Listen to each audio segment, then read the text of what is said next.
Joining us now with more insight is Matthew Bizzarro. He's the CEO of Bizzarro Agency. First of all, thank you for being here. Always a pleasure to be here. Okay, so what is the state of the real estate market right now in New York City? So the state is on the upswing, and the state is looking strong. But last year, we had a lot of inventory come to the market. And so the buyers didn't start really buying that up until Q4. So what happened in Q4, we also had an election. And so when we have an election, people say, oh, there's an election, I need to pause my search and wait to see what happens. So they wait to see what happens. We had an election. Then they realized they still live in New York. And then they realized they still want to buy. So then that made us extremely busy through Thanksgiving and the holidays this year. And the demand is not slowed down. So there's still, but because so much inventory came up, we still have a lot of supply. So there's a lot of inventory, but interest rates are, you know, the Fed's going to announce tomorrow, probably not going to lower interest rates, but they're around 6-7%. Correct. It wouldn't seem to be the standard buyer's market unless you're just throwing out cash. Correct. Well, interesting thing on that. So we do see a lot of cash buyers, obviously, who are immune to that.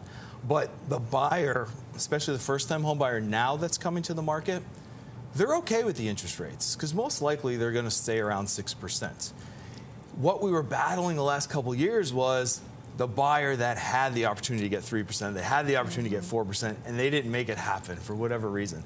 So they were basically mad at themselves for years and complaining. But the buyers that are on the market now, they're good with that, and especially with rents continuing to increase, it's still in a lot of places makes a lot of sense to buy. So is now a good time to buy? If so, are there certain boroughs that you can get more bang for your buck? There's always the boroughs that you get more bang for your buck.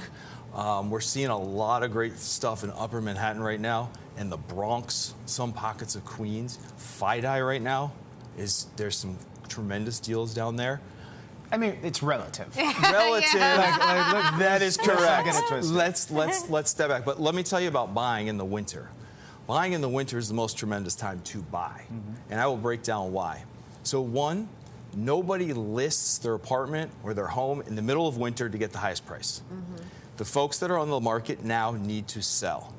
What probably played out was that their listing agent couldn't get it sold in the fall, so it trickled over. So they're starting to get panicked. And they may have been told, hey, we're not going to be sold till spring.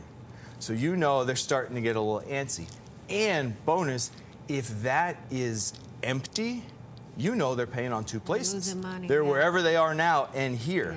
So that is a motivated seller. So you combine that with shopping in the winter when most people don't want to go outside because it's cold. You're competing with less other buyers in a market where sellers want to sell. So people are getting some good deals right now. Yeah, I mean, along those lines, what can buyers do to make buying more affordable? Where I always go first is, and now we're in the beginning of the year, so a lot of the grant programs, city, state, they refresh their funds. So there's a lot of free money out there that we always advise to go at, right? Also, banks are starting to bring back a lot of their first-time homebuyer programs, their closing credit programs. They're starting to get more creative to get people to buy. So there's a lot of free money out there. I put some of these websites on my website, bizzarroagency.com. There's a couple blog posts about it. People want to deep dive there.